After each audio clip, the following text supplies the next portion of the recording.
I wanted to talk today about organizing solids inside of GibsCAM. You can see on my screen here that I have an injection mold. This part has a lot of parts to it, and I want to kind of dissect it and organize it so it's easier to machine and test fitting and things like that, see what parts need to be machined in what order. The easiest way to do that is using the body bag. If we look over here, there's this little icon that says body bag.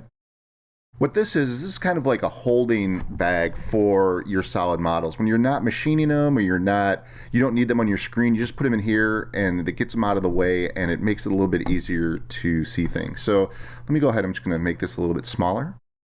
There's a couple ways to get parts inside of the body bag. We can highlight a part or a solid, right click on it and hit bag it. Now we can go through this whole model and do that. Or what I can do is I can hold down my control and hit A, which is select all, right mouse button click on my screen and say bag selected. You can see that that puts everything that's highlighted inside of the body bag. So it's fine, everything's in there, it's exploded, it's great, but realistically, I mean, there's all the slides and ejector plates and all the crazy stuff. They're all right on the same page. What I want to do is I want to kind of separate this stuff out. So, as I scan through this, I can see here, for instance, this is the actual part that gets molded. So what I'm going to do is I want to put that on its own page. If we look down here, you can see that's page 1. I'm going to right mouse button click, I'm going to click insert page. Let's move this over to the center so I can see it a little better. And now I'm going to go ahead and just rename that part. Now to get this over there, it's easy, it's drag and drop. I'm just going to take this, I'm going to drag it down to my part page. And I'm going to drop it right there. Okay? So you can see now that there's my part.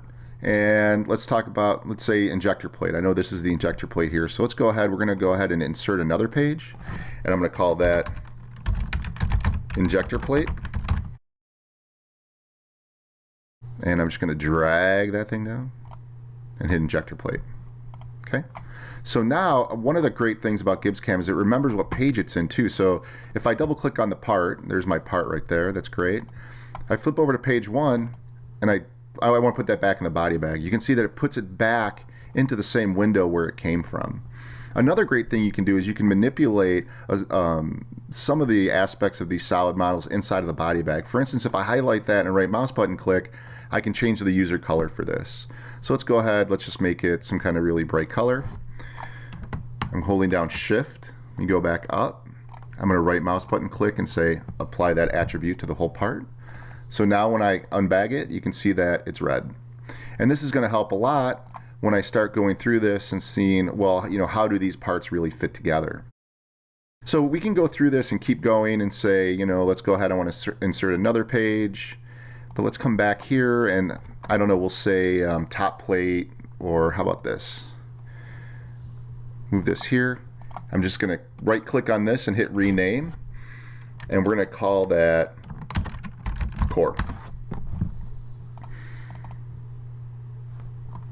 So now you can see that I've got my core, my cavity, and my part, and they're all in their own separate pages. The other thing you can do with these too is you can move these around. You can say, you know what, I want to have my ejector plate first or my core second. If you look down here, see how I'm dragging and dropping? You can change the size of this window. We can say we want page 1. We can rename this and we'll say this all part, maybe all parts.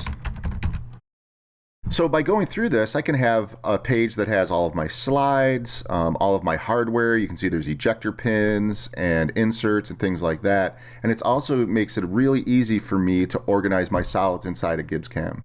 If you want to find out more about utilizing solids inside of GibsCAM, please feel free to call your local reseller or contact GibsCAM technical support.